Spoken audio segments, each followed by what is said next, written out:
हम 2023 के जो प्रश्न पत्र है उसको एनालिसिस कर लेते हैं कि किस प्रकार के प्रश्न यहाँ पर पूछे जाते हैं। सेट का एग्जाम का जो प्रश्न होगा, यानी सब्जेक्ट जो होते हैं कक्षा 8 के, कक्षा 7 का पाठ्यक्रम और कक्षा 8 का जो 50% के लगभग पाठ्यक्रम है, उनमें से किस प्रकार के प्रश्न यहाँ पर पूछे गए हैं, उन प्रश्नों को हम चर्चा करते हैं। 2023 का जो प्रश्न पत्र है उन प्रश्नों की व्याख्या करेंगे हम, और यहाँ से भी जो है प्रश्न पूछे जा सकते हैं। पहला प्रश्न हमारा है, चंपारण आंदोलन संबंधित है। अब चंपारण आंदोलन की हम बात करें, ऑप्शन महात्मा गांधी, जवाहरलाल नेहरू, विनोबा भावे और रविंद्रनाथ टैगोर। चंपारण जो आंदोलन हुआ था, इसकी अगर बात करें तो चंपारण आंदोलन गांधी जी के द्वारा यहाँ पर किया गया था, यानी हमारा पहला ऑप्शन यहाँ पर सही होगा। चलिए हम अगर बात करें चंपारण आंदोलन की, तो ये कब हुआ था? 1917 में हुआ था। ये जो चंपारण आंदोलन है ये 1917 में हुआ था। 1917 में जो है चंपारण आंदोलन की शुरुआत हुई थी। और ये चंपारण आंदोलन अगर हुआ कहाँ है, तो बच्चों ये बिहार में हुआ है। हमसे अगर पूछा जाए कि चंपारण आंदोलन कहाँ हुआ है, तो बिहार में हुआ है चंपारण आंदोलन। और चंपारण आंदोलन किसने किया है? महात्मा गांधी जी ने चंपारण आंदोलन किया था। क्यों किया था? अंग्रेजों की जो 3 कटिया पद्धति थी उसको समाप्त करने के लिए, यानी जो दमनकारी प्रथा थी कृषि की, एक कृषि की प्रथा चलती थी वहां पर, जहां 15% नील की खेती की जाती थी और किसानों की आर्थिक स्थिति दयनीय हो गई थी और अंग्रेजों को वहां पर जो है मुनाफा मिलता था। वो 3 कटिया पद्धति चलाई गई थी अंग्रेजों के द्वारा, और इसलिए उसके विरोध करने के लिए और महात्मा गांधी जी ने चंपारण, बिहार में चंपारण आंदोलन की शुरुआत की गई थी। और ये जो चंपारण आंदोलन है इसको भारत में सत्याग्रह का पहला प्रयोग भी कहा जा सकता है। ये दूसरा जो ऑप्शन हमारे सामने है, जवाहरलाल नेहरू। अगर जवाहरलाल नेहरू जी की हम बात करें तो इन्होंने स्वतंत्रता में, यानी भारत को स्वतंत्रता आंदोलन में महत्वपूर्ण भूमिका इन्होंने निभाई थी। विनोबा भावे की अगर हम बात करें, क्योंकि पूछा जा सकता है आपसे, विनोबा भावे भू दान आंदोलन 1951 में जो आंध्र प्रदेश में चलाया गया था, ये विनोबा भावे के द्वारा चलाया गया था। तो इस प्रकार से पहला प्रश्न हमारा ये होगा। और आगे बढ़ते हम दूसरे प्रश्न की ओर। दूसरा प्रश्न हमारा है, स्पिनिंग जेनी का आविष्कार किसने किया है? स्पिनिंग जेनी का आविष्कार किया है जॉन के द्वारा। ये स्पिनिंग जेनी का आविष्कार किया गया था। अब अगर हम बात करें कि मैकमिलन जो हैं, इन्होंने किसका आविष्कार किया था, तो बच्चों मैकमिलन ने साइकिल का आविष्कार किया है। किसका आविष्कार किया है? साइकिल का आविष्कार किया है, मैकमिलन ने किया है। हम आगे बढ़ते हैं तीसरे प्रश्न की ओर। हमारा जो तीसरा प्रश्न होगा क्या है, देखो, 1857 ईस्वी के विद्रोह का तात्कालिक कारण क्या था? मिट्टी वाले कारतूस, गाय और सुअर की चर्बी वाले कारतूस, मिट्टी वाले बिजली वाले कारतूस, उपरोक्त सभी। तो हमारा यहाँ पर जो 1857 की जो क्रांति हुई थी और उस क्रांति का जो तात्कालिक कारण था, वो कारण था 2 नंबर, गाय और सुअर की चर्बी वाले कारतूस जो थे, इनका विरोध यहाँ पर किया गया था। बच्चों अगर हम बात करें कि 1857 की जो क्रांति है इसकी शुरुआत कब हुई थी, तो 10 मई 1857 को इसकी शुरुआत हुई थी। और कहां से हुई थी? मेरठ से इसकी शुरुआत हुई थी। उद्देश्य क्या था इसका 1857 की क्रांति का? अंग्रेजों को भगाना इसका जो है उद्देश्य था। और 1857 की क्रांति के समय बच्चों जो गवर्नर जनरल था हमारे भारत का, वो लॉर्ड कैनिंग था। लॉर्ड कैनिंग हमारे भारत के क्या हुआ करते थे? गवर्नर जनरल हुआ करते थे, लॉर्ड कैनिंग। हमसे पूछा जा सकता है 1857 की क्रांति का जो है गवर्नर जनरल, तो लॉर्ड कैनिंग। और इस 1857 की क्रांति के समय जो इंग्लैंड का प्रधानमंत्री था वो लॉर्ड पॉम स्टर्न थे। तो ये हमारा तीसरा प्रश्न होता है। आगे बढ़ते हम। हमारा प्रश्न नंबर 4, प्रति शब्द का क्या अर्थ है? मिट्टी की उपजाऊ शक्ति बढ़ाना, जंगलों को साफ करना, जंगलों में खेती करना, कुछ समय के लिए जमीन को बिना जोते हुए खाली छोड़ना। प्रतिभूमि या प्रति शब्द जो है प्रतिभूमि का ही है और इसका सही आंसर बच्चों ऑप्शन नंबर 4 होगा, कुछ समय के लिए जमीन को बिना जोते हुए खाली छोड़ना। बच्चों अगर हम बात करें, एक होती है बंजर भूमि। बंजर भूमि होती है जो बिल्कुल अनुपजाऊ होती है, जैसे हमारे राजस्थान में बंजर भूमि शेखावाटी में हुआ करती थी और उस बंजर भूमि के कारण ही राजस्थान का जो शेखावाटी क्षेत्र है, इस शेखावाटी क्षेत्र को बांगर कहा जाने लगा और बांगर के बाद में उसका नाम बांगड़ पड़ा है। लेकिन यहाँ पर प्रतिभूमि है, कुछ समय के लिए जमीन को बिना जोते खाली छोड़ना, यानी भूमि की गुणवत्ता बढ़ाने के लिए भूमि को कुछ समय के लिए परती छोड़ दिया जाता था ताकि अगली फसल और अच्छी पैदावार हो सके। तो हमारा इस प्रश्न का आंसर होगा ऑप्शन नंबर 4। हम 5वें प्रश्न की ओर बढ़ते हैं। पहली इंग्लिश फैक्ट्री 1651 में किस नदी के किनारे शुरू हुई थी? यानी अंग्रेजों के द्वारा जो पहली फैक्ट्री लगाई गई थी हमारे यहाँ पर, वो कौन सी नदी के किनारे? हुगली, गंगा, ब्रह्मपुत्र या साबरमती? तो इसका बच्चों सही आंसर होगा हुगली नदी। हुगली नदी बच्चों कोलकाता में है और इस हुगली नदी के किनारे पहली जो है फैक्ट्री 1651 में खोली गई थी। बच्चों अगर हम बात करें तो इस फैक्ट्री के चारों ओर किले का निर्माण करवाया गया था और 3 गांवों की जमींदारी जो है जागीरदारी ले ली गई थी, यानी अधिकार मिल गया था इनको जागीरदारी का। और बाद में यही जो क्षेत्र है वो कलकत्ता शहर के रूप में विकसित हुआ था। तो हमारा सही आंसर होगा कि पहली फैक्ट्री 1651 में कौन सी नदी के किनारे? हुगली नदी, जो कि कलकत्ता में है। अगले प्रश्न की ओर बढ़ते हैं बच्चों। हमारा अगला प्रश्न है 6ठा प्रश्न, कौन सा? आधुनिक राजस्थान का निर्माण कब हुआ? बच्चों हमारा आधुनिक जो राजस्थान है, ऑप्शन देखिए 30 मार्च 1949, 18 अप्रैल 1948, 30 मार्च 1950 और 1 नवंबर 1956। यानी आधुनिक राजस्थान है, वर्तमान राजस्थान है, ये 1 नवंबर 1956 को हमारा राजस्थान बना था। बच्चों अगर हम बात करें, हमारे जो राजपूताना रियासतें हुआ करती थी प्राचीन काल में, हमारा राजस्थान राजपूत राजाओं का राजस्थान था। यानी यहाँ पर रियासतें थी 19 रियासतें, 19 तो यहाँ पर रियासतें थी प्लस यहाँ पर 3 ठिकाने हुआ करते थे। ठिकाने की बच्चों अगर हम बात करें तो नीमराना, कुशलगढ़ और लावा, ये 3 ठिकाने थे, 19 रियासतें थी। और इस प्रकार से हमारा प्राचीन राजपूतों का जो राजपूत शासन करते थे उस समय का राजस्थान हुआ करता था। और इन रियासतों को मिलाकर 7 चरणों में राजस्थान का एकीकरण किया गया और उसमें समय लगा था 8 वर्ष 7 माह और 14 दिन का समय यहाँ पर लगा था। अगर बच्चों हम बात करें तो हमारा आधुनिक राजस्थान या वर्तमान जो राजस्थान है वो 1 नवंबर 1956 को बनाया गया था। 7वां प्रश्न, राजस्थान में 1857 की क्रांति के समय कौन सी सैनिक छावनी नहीं थी? यानी हमारे राजस्थान में जो 1857 की क्रांति हुई थी और उस क्रांति के समय राजस्थान में जो 6 छावनियां थी, उनमें से इनमें से कौन सी छावनी नहीं थी? बच्चों Deoli option number 1, option number 2 Kherwara, option number 3 Beawar और ऑप्शन नंबर 4 टोंक। अगर हम बात करें बच्चों तो यहाँ पर टोंक जो है ये छावनी नहीं हुआ करता था।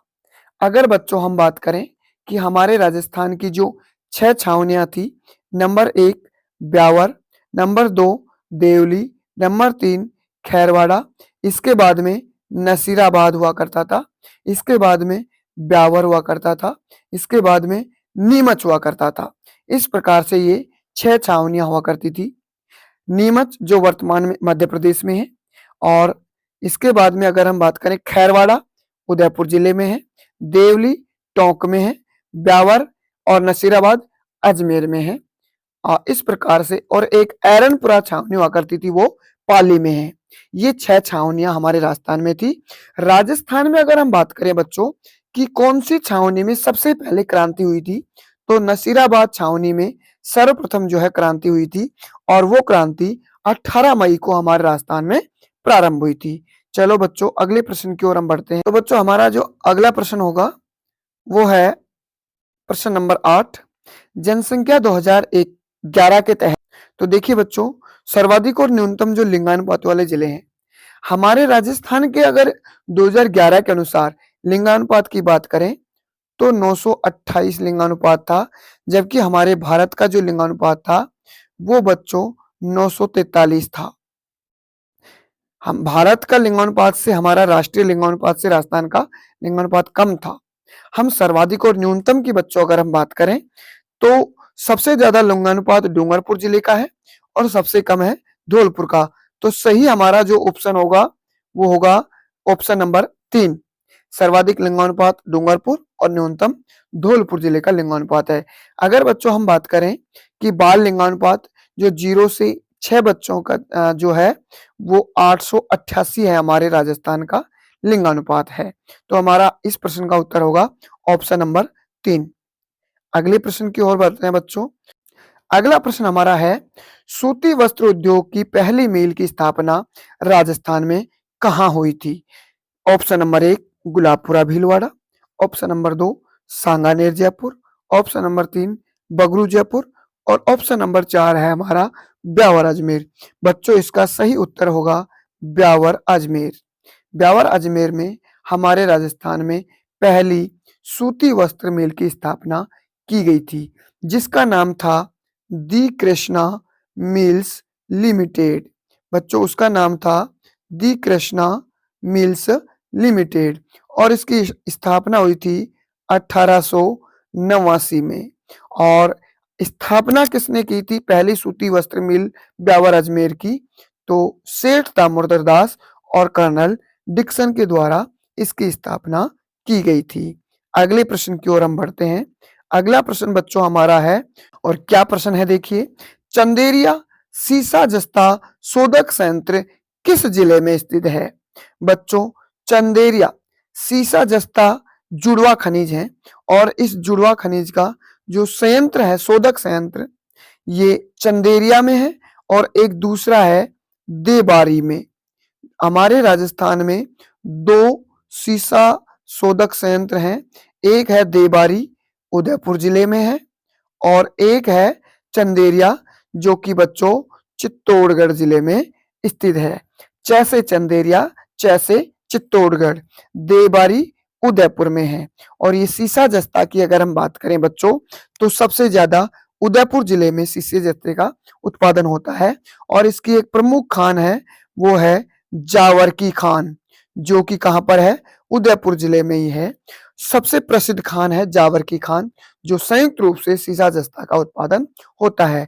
और एक बच्चों सबसे प्रसिद्ध खान है सवाई माधोपुर में चौथ का बरवाड़ा।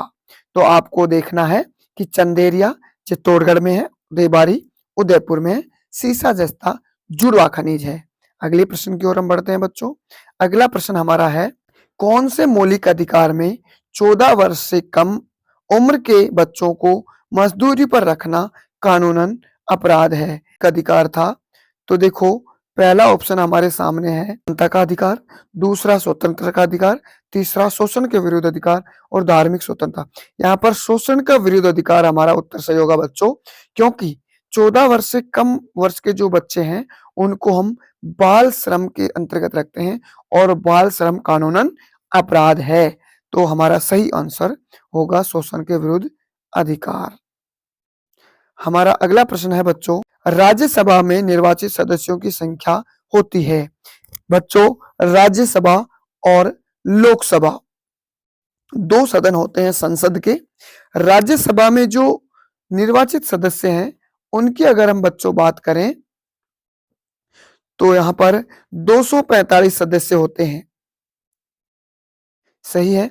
और राज्यसभा के जो सदस्य हैं बच्चों, इनकी जो आयु होती है वो 30 वर्ष जो होती है, यानी राज्यसभा सदस्य के चुनाव लड़ने की आयु जो होगी 30 वर्ष होती है। और ये राज्यसभा स्थायी सदन होता है बच्चों। तो इस प्रकार से यहाँ पर 250 होती है और राज्यसभा में अधिकतम संख्या 250 हो सकती है, लेकिन वर्तमान ये जो है 45 सदस्यों की संख्या राज्यसभा में होती है। चलिए बच्चों, अगले प्रश्न की ओर हम बढ़ते हैं। सर्वोच्च न्यायालय की स्थापना की गई थी, यानी जो हमारा उच्चतम न्यायालय है, सर्वोच्च न्यायालय है, इसकी स्थापना कब की गई थी? तो बच्चों, सर्वोच्च न्यायालय की जो स्थापना की गई थी, पहला ऑप्शन 1950, दूसरा ऑप्शन 1955, तीसरा ऑप्शन 1947 और चौथा ऑप्शन है 1960। तो हमारे यहाँ पर भारत में एक सर्वोच्च न्यायालय है और बच्चों उसकी स्थापना 1950 में की गई थी, यानी हमारा पहला ऑप्शन यहाँ पर सही होगा। अगर हम बच्चों बात करें तो सर्वोच्च न्यायालय हमारे भारत का नई दिल्ली में है। भारत का जो एक उच्च न्यायालय है, सर्वोच्च न्यायालय है, वो नई दिल्ली में है और ये संविधान के भाग 5 में आता है और इसकी स्थापना 28 जनवरी 1950 को की गई थी। पहले मुख्य न्यायाधीश इसके बने थे बच्चों एच.जे. कानिया और वर्तमान में मुख्य न्यायाधीश इसके संजीव खन्ना हैं, जो 2019 से हैं। अगले प्रश्न की ओर बच्चों बढ़े। अगला प्रश्न है, जलियांवाला बाग हत्याकांड कहाँ हुआ था? Number 1 Amritsar, number 2 Delhi, number 3 Mumbai और नंबर 4 जयपुर। बच्चों, जलियांवाला जो बाग हत्याकांड है, पहला ऑप्शन हमारा सही होगा, अमृतसर पंजाब में हुआ था।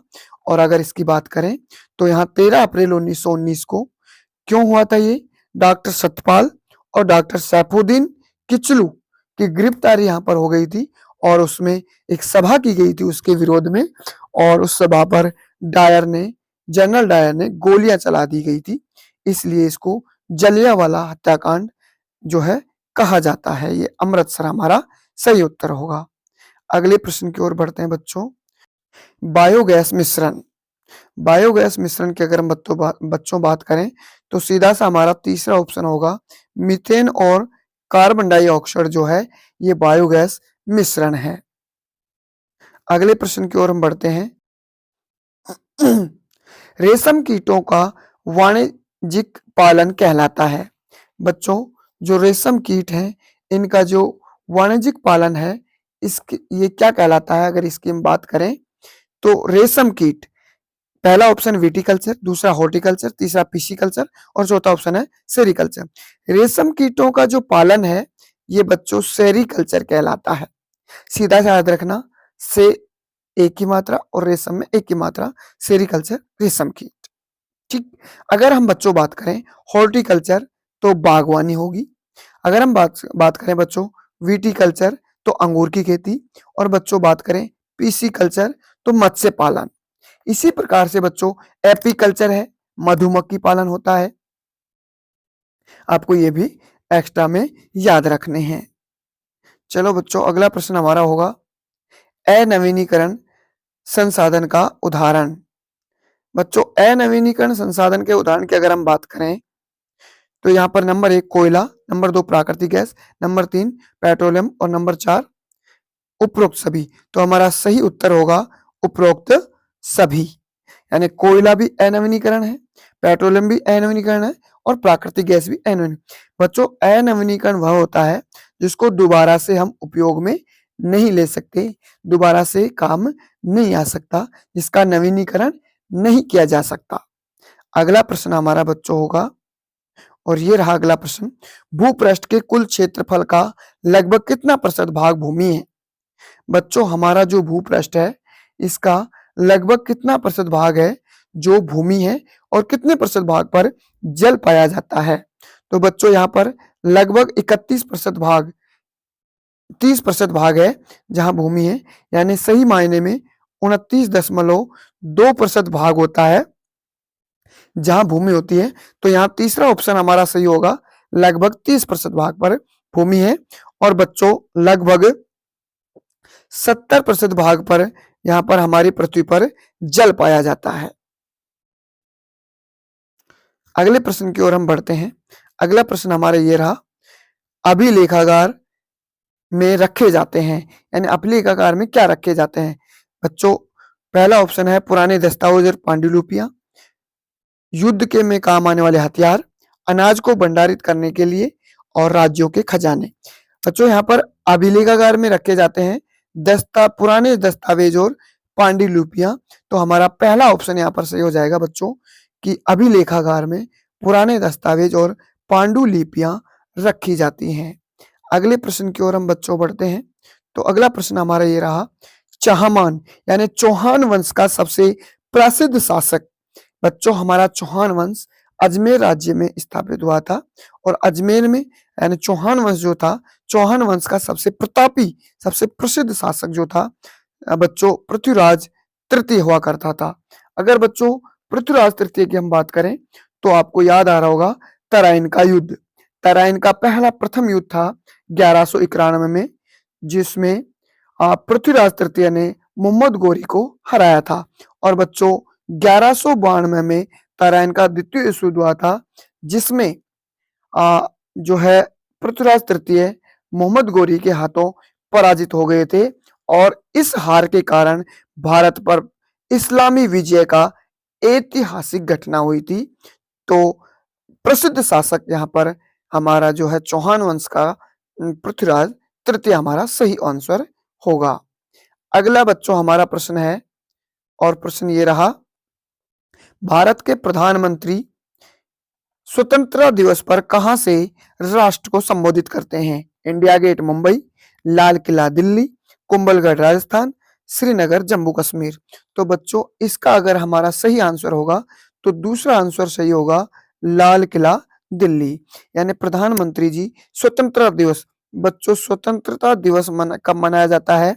15 अगस्त को मनाया जाता है। और बच्चों गणतंत्रता दिवस कब मनाया जाता है? 26 जनवरी को मनाया जाता है। बच्चों पर्यावरण दिवस कब मनाया जाता है? 5 जून को विश्व पर्यावरण दिवस मनाया जाता है। चलिए हम बात करते हैं कि भारत के प्रधानमंत्री स्वतंत्रता दिवस पर कहां से राष्ट्र को संबोधित करते हैं? तो लाल किला दिल्ली से जो है राष्ट्र को संबोधित करते हैं। प्रतिवर्ष यहाँ पर जो प्रधानमंत्री हैं लाल किले पर राष्ट्र ध्वज तिरंगा फहराते हैं।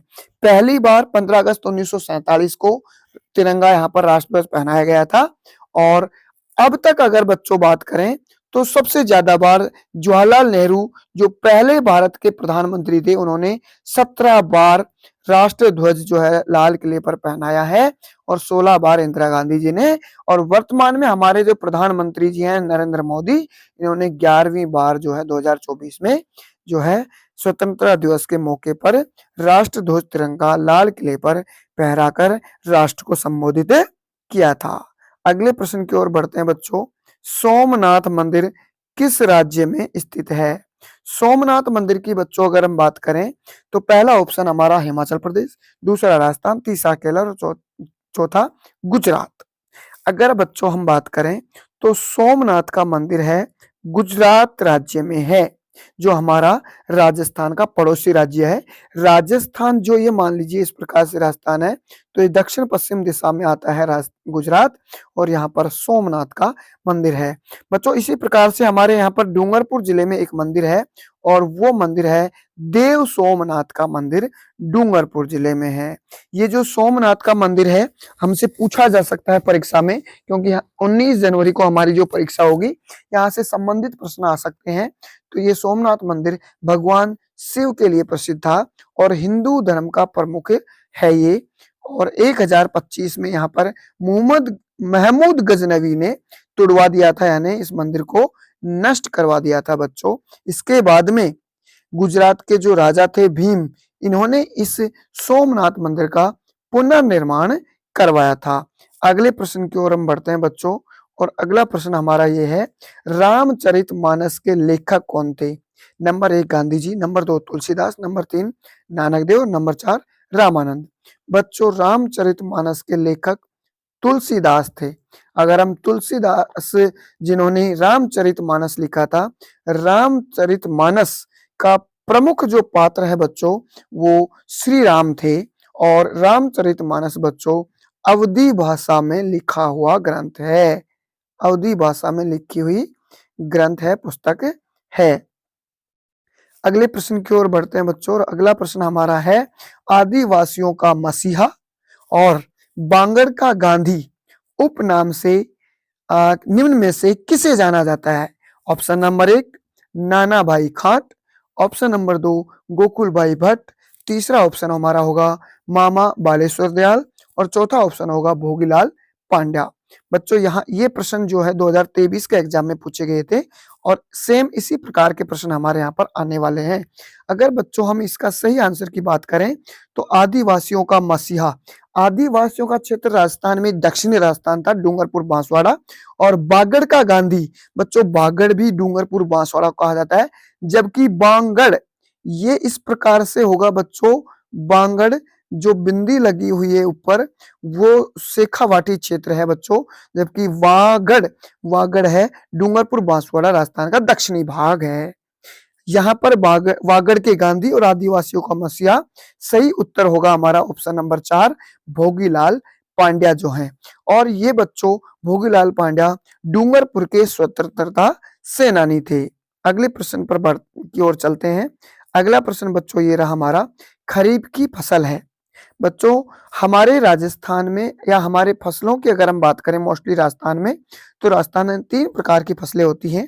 नंबर 1 होती है रबी की फसल, नंबर 2 होती है खरीफ की फसल और नंबर 3 होती है बच्चों जायद की फसल।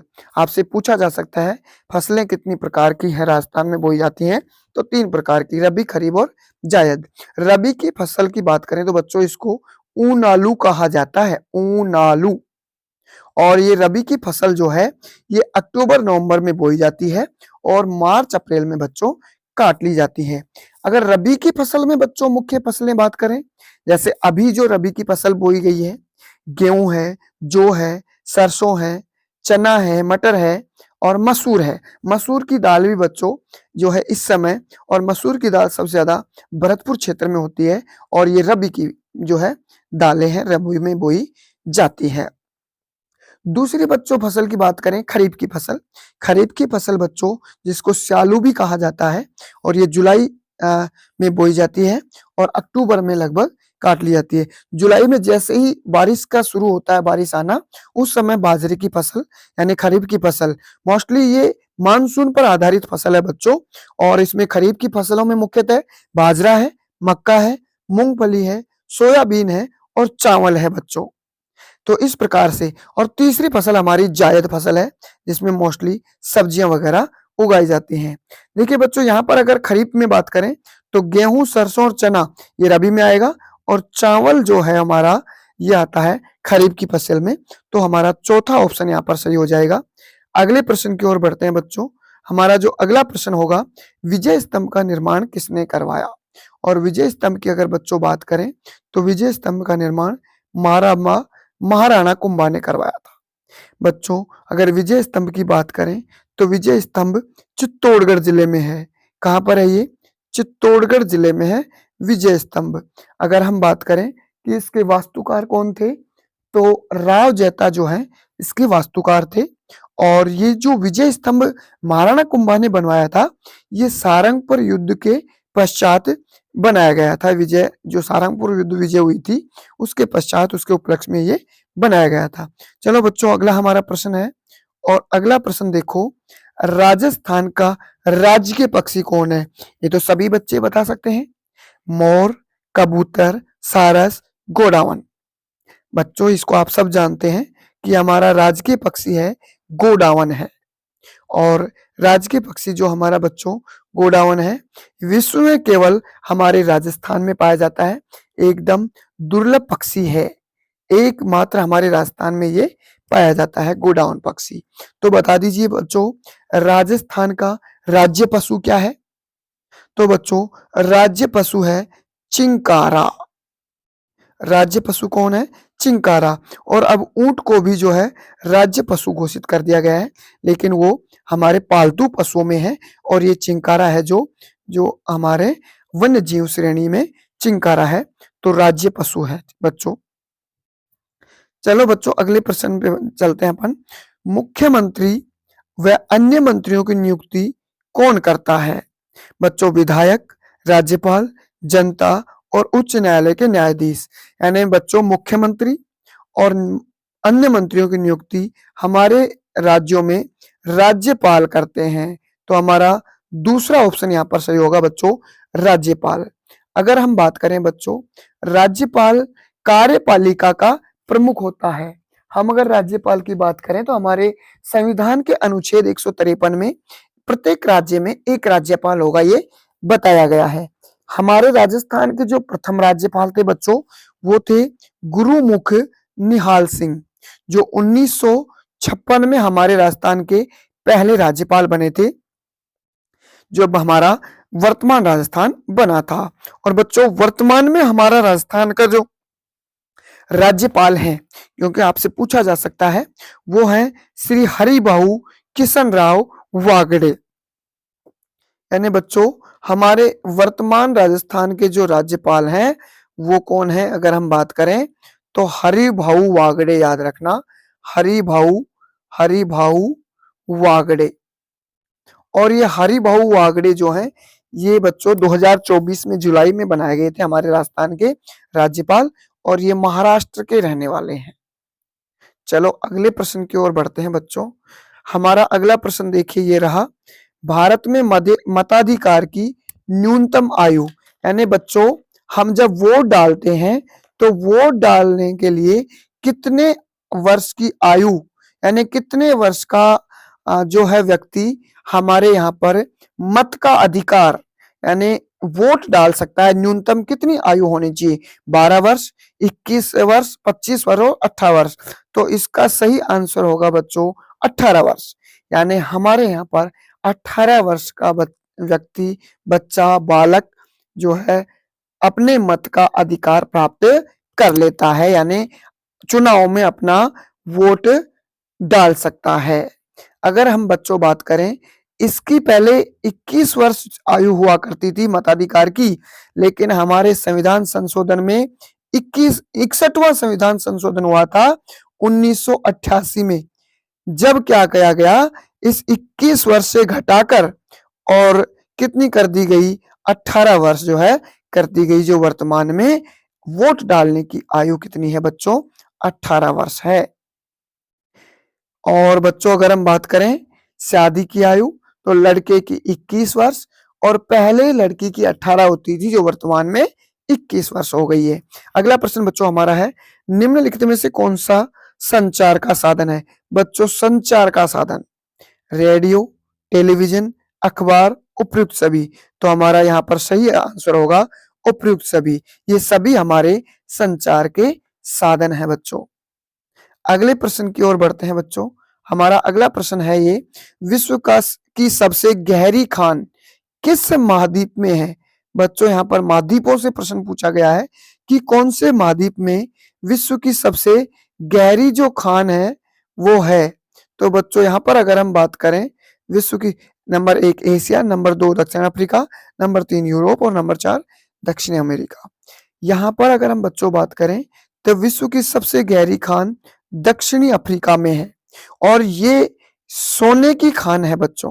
दक्षिणी अफ्रीका में सोने की खान है जो सबसे गहरी खान है, और इस खान की जो गहराई है बच्चों वो 4 किलोमीटर के लगभग है, 4 किलोमीटर के लगभग है।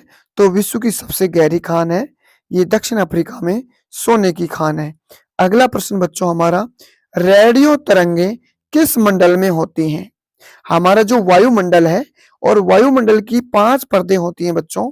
अगर सबसे पहली परत की बात करें तो सबसे पहली परत होती है क्षोभ मंडल, जिसको सबसे, ये इस प्रकार से बच्चों हमारा जो वायुमंडल है, और इस वायुमंडल में इस प्रकार से ये 5 परतें होती हैं, और इन 5 परतों में ये सबसे जो निचली परत है इसको कहते हैं क्षोभ मंडल। इसकी बच्चों ऊंचाई होती है 0 से 18 किलोमीटर तक, ये होती है क्षोभ मंडल। और इसमें सभी मौसमी घटनाएं जैसे बादल बनना, चक्रवात, वर्षा, ये सब क्षोभ मंडल में होती है। आपसे पूछा जा सकता है, इसका भी हम उत्तर देंगे। अभी देखो रेडियो तरंगों का, पहले इसको विस्तार से हम पढ़ लेते हैं बच्चों। दूसरी जो परत होती है बच्चों, ये होती है समताप मंडल, और समताप मंडल बच्चों 18 किलोमीटर से लेकर और 50 किलोमीटर तक होती है, और इसमें ओजोन परत भी पाई जाती है, जो कि सूर्य से आने वाली पराबैंगनी किरणों से हमारी रक्षा करती है ओजोन परत, जो समताप मंडल में पाई जाती है। और यहाँ पर हवाई जहाज उड़ान करने का एक जो होते हैं, हवाई जहाज जो उड़ान करते हैं वो समताप मंडल में करते हैं बच्चों। तीसरी परत की अगर हम बच्चों बात करें वायुमंडल की, तो वो है अयन मंडल, मध्य मंडल। मध्य मंडल की बच्चों ऊंचाई है 50 किलोमीटर से 80 किलोमीटर तक। और यहाँ पर अगर हम बात करें, उल्काएं जो हैं जलकर नष्ट हो जाती हैं। चौथी परत जो होती है ये है आयन मंडल। और आयन मंडल बच्चों 80 किलोमीटर से 500 किलोमीटर तक है। यहाँ पर रेडियो तरंगे, हमारा जो प्रश्न था वो आ ही रहा है, रेडियो तरंगे किस मंडल में होती हैं? तो ये आयन मंडल है, यानी मध्य मंडल के जस्ट ऊपर का मंडल है आयन मंडल। यहाँ पर रेडियो तरंगे जो होती हैं। और एक अंतिम है बहिर्मंडल, 500 किलोमीटर से अधिक, जहां सबसे अंतरिक्ष तक होता है और यहाँ उपग्रह वगैरह होते हैं। तो हमारा जो प्रश्न है रेडियो तरंगे आयन मंडल, लेकिन आयन मंडल से जस्ट नीचे की परत है मध्य मंडल। तो यहाँ पर हमारा बच्चों उत्तर हो जाएगा मध्य मंडल। चलो बच्चों अगले प्रश्न की ओर बढ़ते हैं। और अगला प्रश्न देखिए, ये रहा हमारा,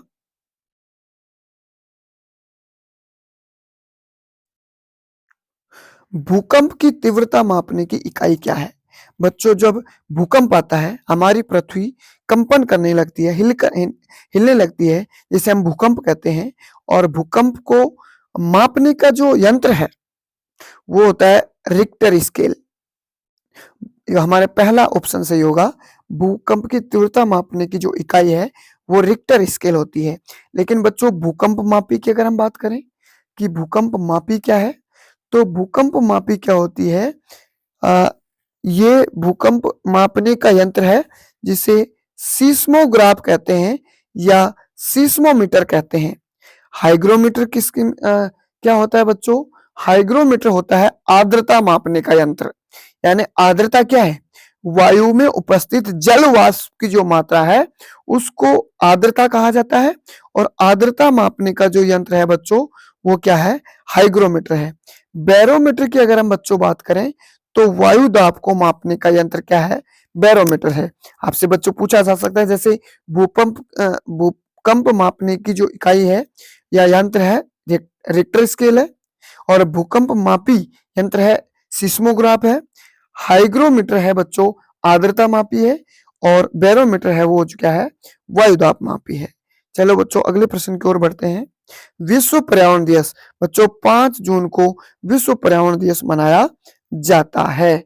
अगर बच्चों हम बात करें, 21 सितंबर को विश्व शांति दिवस के रूप में मनाया जाता है। और बच्चों 30 जनवरी को शहीद दिवस के रूप में मनाया जाता है, क्योंकि गांधी जी की पुण्यतिथि के रूप में शहीद दिवस मनाया जाता है। 30 जनवरी 1948 को गांधी जी गोली मारकर हत्या कर दी गई थी, और इनकी जो समाधि है वो राजघाट में बनी हुई है। चलिए बच्चों अगला प्रश्न हमारा अंतिम प्रश्न है, प्रश्न नंबर 35। प्रश्न है यहाँ पर बच्चों, भारत में जनगणना कितने वर्षों बाद की जाती है? अगर जनगणना की बात करें बच्चों, जनगणना समवर्ती सूची का विषय है। बच्चों देखो एग्जाम में आपके इसी एनएमएमएस के एग्जाम में पूछा जा चुका है, समवर्ती सूची का विषय कौन सा है? संघ सूची और राज्य सूची, 3 सूचियां होती हैं ये। समवर्ती सूची वो होती है जिसमें राज्य और केंद्र दोनों कानून बना सकते हैं। राज्य सूची में सिर्फ राज्य कानून बनाता है, संघ सूची में ओनली केंद्र कानून बनाता है। तो जनगणना संघ सूची, ये समवर्ती सूची का जो है होता है। चलिए जनगणना कितने वर्षों में होती है? तो बच्चों यहाँ पर 10 वर्षों के अंतराल पर जनगणना, 10 वर्षों के बाद में जनगणना का कार्य प्रति 10 वर्ष में किया जाता है। और अगर हम बच्चों बात करें कि जनगणना के बाद में कि हमारे यहाँ पर पशु गणना जो होती है वो कितने वर्षों में होती है? तो पशु गणना होती है 5 वर्षों में। और बच्चों वन गणना जो की जाती है वो 2 वर्ष में, प्रति 2 वर्ष में वन गणना, प्रत्येक 5 वर्ष में पशु गणना, और प्रत्येक 10 वर्ष में जनगणना का कार्य किया जाता है। तो इस प्रकार से बच्चों हमारे यहाँ पर ये इस प्रकार से प्रश्न पूछे जाएंगे। तो हमने आज जाना हमारा जो एसएस का सामाजिक विज्ञान के 35 प्रश्न आपके पेपर में आने वाले हैं। और 2023 का जो पेपर था उसमें किस प्रकार के प्रश्न आए हैं, इनको जरा हमने देखा है कि 2023 के पेपर में किस प्रकार के प्रश्न आए हैं। और ये आपका 2023 का रीजनिंग के जो प्रश्न है 90 क्वेश्चन उनको लेके आएंगे। आप सभी बच्चों इनको एक बार देखें और एक दो बार दोहरा लें, ताकि हम जो इनके आसपास के प्रश्नों की बात कर रहे थे वो प्रश्न आपके परीक्षा में आएंगे तो आप इन सभी प्रश्नों को हल कर पाएंगे। धन्यवाद।